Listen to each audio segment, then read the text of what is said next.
Bine ne-am regăsit, dragi prieteni!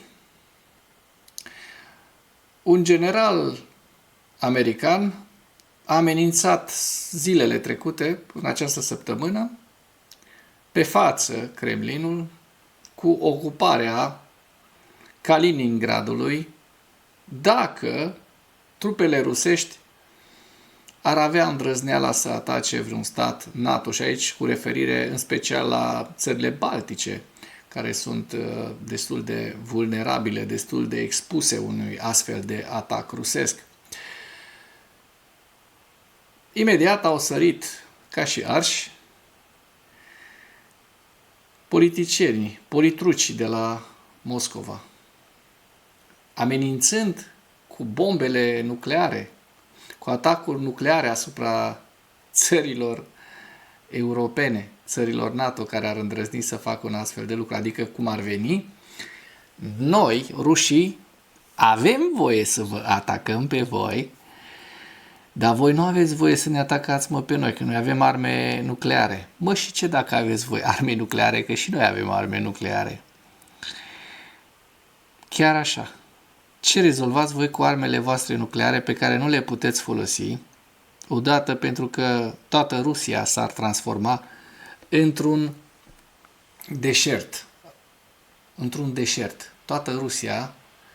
Și aici, ok, satisfacția ar fi că ar dispărea de pe hartă Rusia mai repede decât ar dispărea de pe hartă Europa sau Statele Unite ale Americii, pentru că, din câte știm noi, Rusia, multe din armele Rusiei, din armele atomice ale Rusiei, ei au cel mai mare arsenal, dar și cea mai bună parte dintre bombele și rachetele, focoasele rusești n-au mai fost de mult retehnologizate și ar face fâs, n-ar exploda. Unul la mână. Doi la mână, antiaeriana occidentală este cu mult mai avansată decât antiaeriana rusească. Aviația rusească este la pământ, mai ales după acest război de uzură cu Ucraina, în care au pierdut mai bine de o treime dintre avioanele, atât de luptă, avioanele militare strategice și avioanele fighter jets-urile, cum se mai spun, avioanele de vânătoare. Le-au pierdut cu Ucraina. O treime, cel puțin o treime. Iar statele NATO, pe lângă faptul că și înainte de invazia rusească în Ucraina, dețineau supremația în jur de 3-4 ori mai multe avioane mult mai performante decât cazanele rusești. Marea parte din avioanele rusești sunt niște cazane. Nici nu se compară nici măcar cu avioanele F-16. Nu mai vorbim de F-22 Raptor sau de avioanele F-35. Ce să mai vorbim de Mirage, de avioanele englezești, de taifunuri? Nici pe departe. Și atunci Rusia se tot încoardă.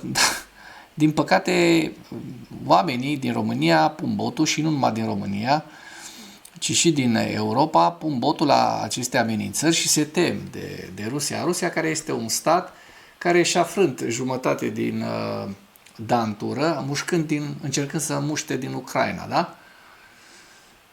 Bun, dar ca idee, acest lucru mi se pare genial, ceea ce a făcut acest general american, pe numele său Chris Donahue, care le-a arătat rușilor ora exactă.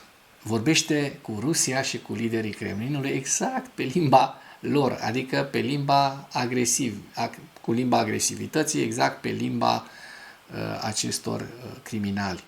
Cu ei nu poți să negociezi, ei doar poți să te bați, să le dai pumni și să-i ameninți. Și asta cred că le și place rușilor să audă.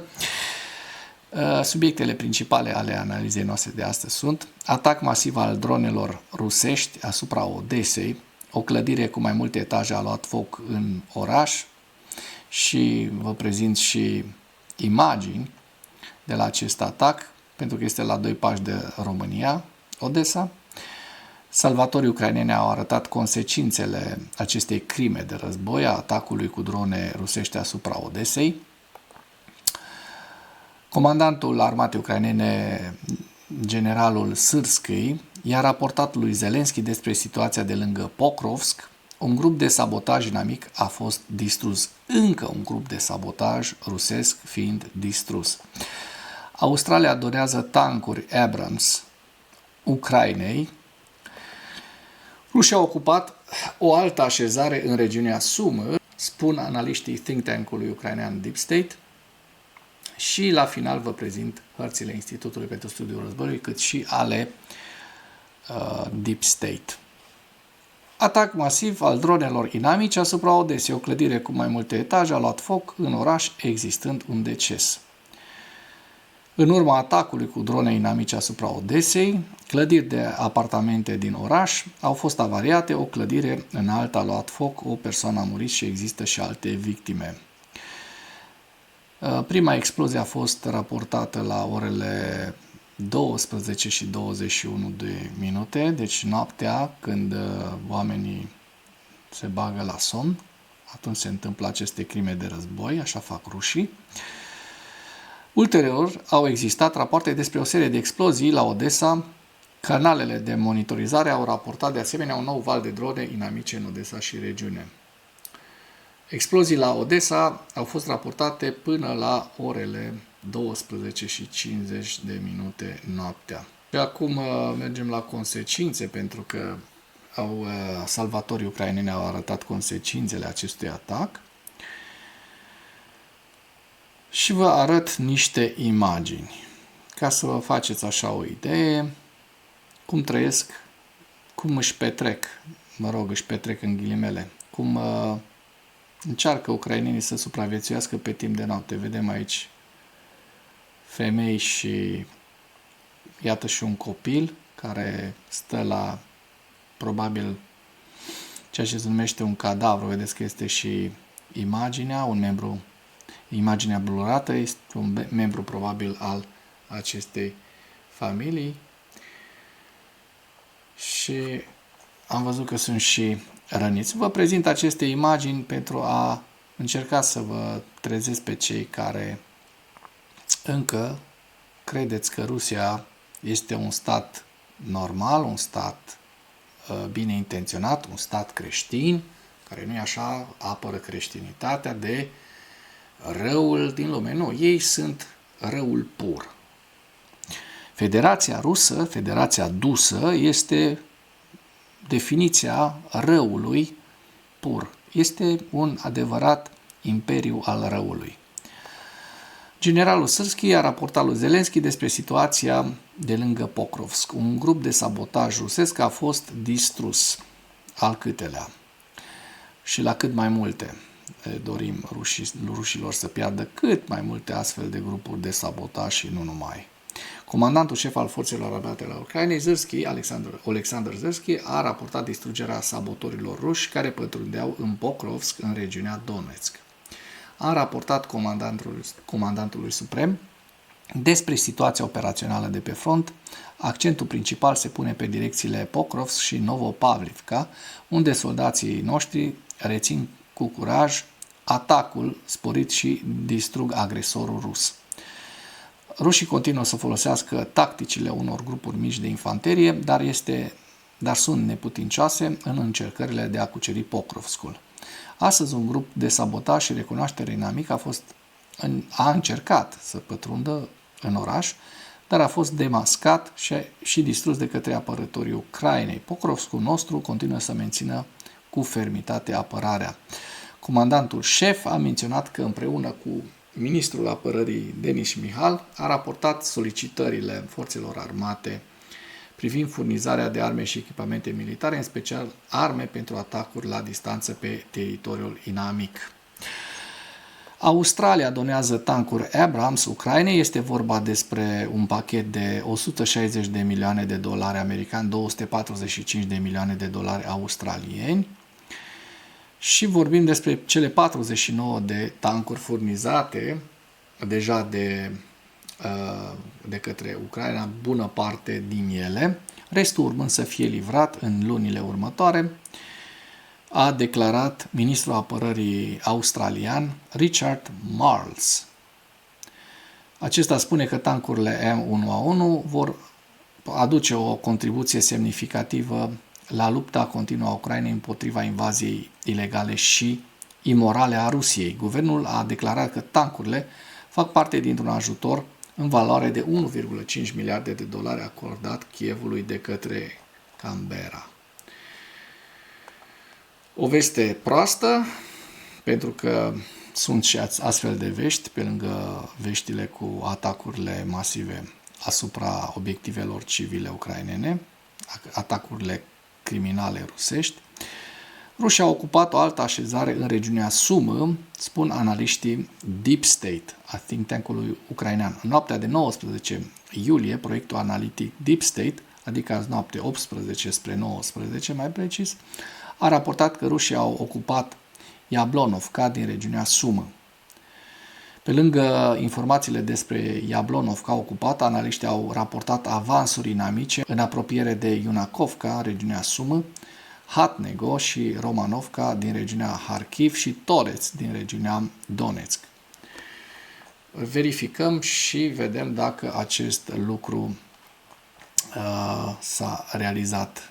Și eu cred că da, din păcate. Un general american tocmai a amenințat Kaliningradul rusesc, e Kaliningradul este de fapt Königsberg, este un oraș german pe care germanii l-au pierdut în al doilea război, la sfârșitul celui de-al doilea război mondial, atunci când rușii s-au înrădăcinat în acea zonă și în toată zona aceea care este socotită a fi țările baltice, și au plecat de acolo. Le place lor să stea. Când pleacă numai cu baiuri, dacă au baiuri, sunt în criză sau în decăderea Imperiului. Asta s-a întâmplat în ultimii 300 de ani cu Rusia, care a ocupat, și știm și noi foarte bine din istoria noastră, greu au plecat, s-au comportat ca niște ucigași, ca niște criminali, ca niște tâlhari cu populația civilă, violatori. Deci sunt niște oameni de evitat.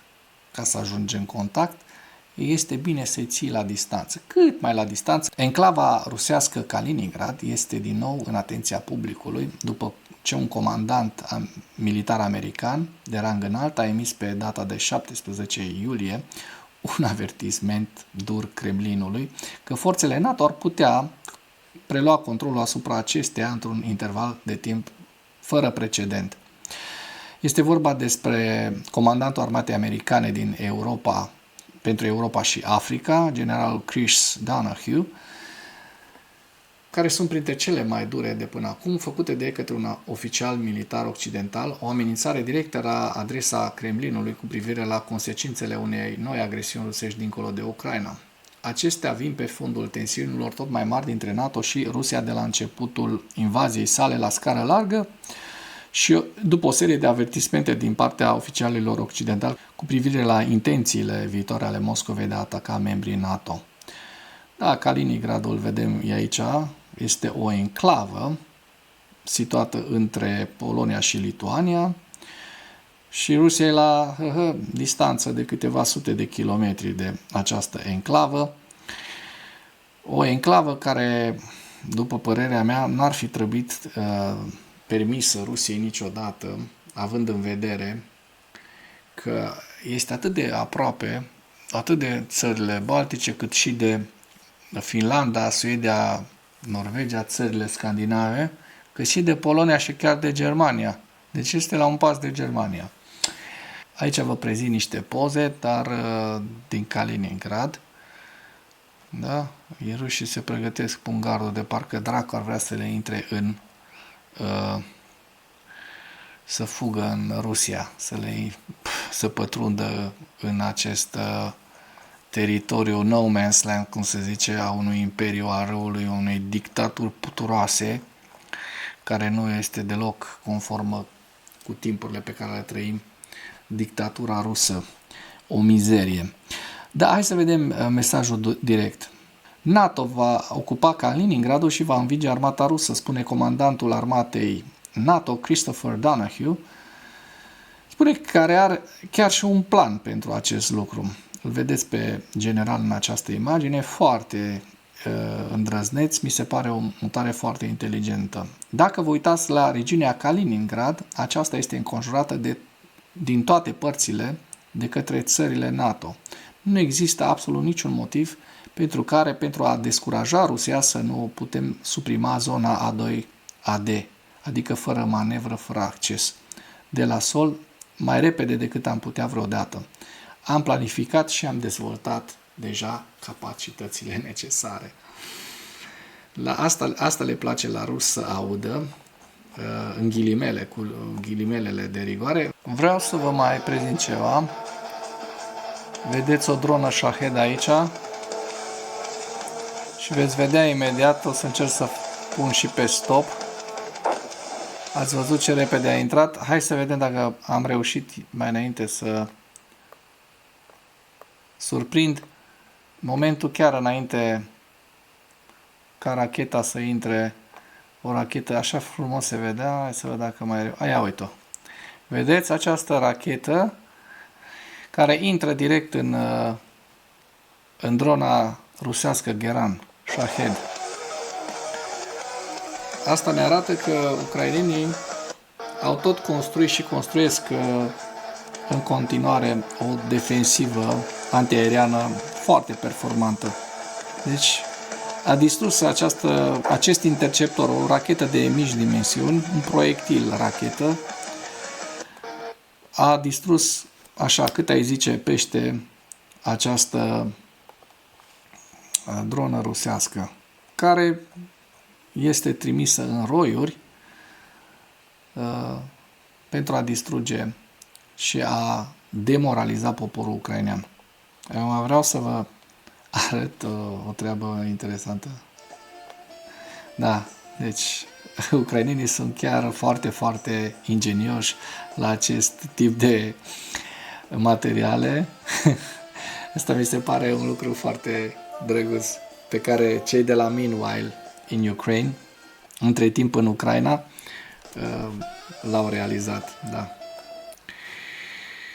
Să ne mai și îndulcim din când în când amarul, pentru că și ucrainenii și românii sunt un popor din estul Europei care știu să facă haz și de necaz, dar știu să își și îndulcească amarul, pentru că, nu-i așa, am avut parte de o istorie comună foarte sângeroasă din cauza turcilor și tătarilor în prima fază a istoriei, în feudalism, și apoi din cauza rușilor.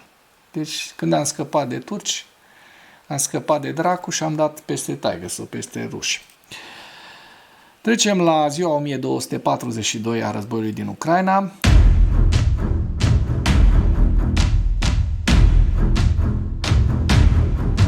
Cu pierderile zilnice rusești, în ultimele 24 de ore, rușii au pierdut 1120 de militari, 7 vehicule blindate de luptă, 46 de piese de artilerie, un lansator de rachete, un mijloc de apărare antiaeriană și lista pierderilor rusești o găsiți în această imagine. Trecem la hărțile Deep State să vedem dacă ceea ce v-am prezentat până acum pușcă cu ceea ce există la fața locului pe hărți. Din 16 nu ne-am mai uitat până pe 18, pentru că pe 17 nu era publicată această hartă la momentul realizării materialului. Vedem că în zona Herson și Zaporojie n-au existat avansuri rusești în ultimele 2 zile și dacă mergem în această zonă, la nord de Pokrovsk, la nord-est, vedem că există 2 zone în care Rusia au făcut niște avansuri și mă refer aici la acești 2-3 km, hai să zicem 3 km pătrați, la nord de Romanivka și aproximativ 2 km pătrați în această zonă între Toretsk și Leonidivka. Da? Observăm foarte bine că acestea sunt niște avansuri rusești care s-au întâmplat în ultimele 2 zile. Mergem mai la nord spre Ceasov Iar și către Kupiansk, Liman Kupiansk, vedem că lucrurile, din fericire, sunt stabile. N-au existat avansuri rusești. Din ceea ce ne-au spus cei de la Institutul pentru Studiul Războiului, vedem că, într-adevăr, rușii au făcut un avans în această zonă. Este vorba despre aproximativ 2 km pătrați. Rușii au mai avansat în zona Milove și dăm un ochi și pe zona Sumă, care acolo ni s-a prezentat, da? Apare deja înregistrat, din păcate, acest avans rusesc. Nu este un avans extrem de mare. Vorbim de aproximativ 3-4 km pătrați în cel mai bun caz, 4 km pătrați în cel mai bun caz pentru ruși.